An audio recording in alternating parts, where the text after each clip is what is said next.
জুলাই আন্দোলনে কোনো নেতার সন্তান শহীদ হননি, এমনকি স্বাধীনতা ৫৩ বছরে কোনো নেতার সন্তান শহীদ হননি। শহীদ হয়েছে দেশপ্রেমিক জনতা, আর তা নিয়ে নেতারা করেছে নোংরা রাজনীতি। আমাদের দেশ কখনো স্বাধীনতার স্বাদ গ্রহণ করতে পারবে না যতক্ষণ না পর্যন্ত এই নোংরা রাজনীতির কালচার আমাদের দেশ থেকে সরে না যাচ্ছে। কথায় আছে, স্বাধীনতা অর্জনের চেয়ে স্বাধীনতা রক্ষা করা কঠিন। সেই কথাটা সত্য প্রমাণিত হয়েছে আমাদের দেশের জন্য।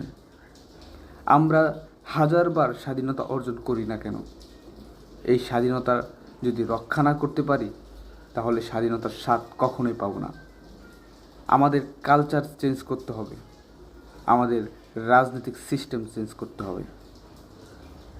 রাজনীতি হলো ভদ্রলোকেদের,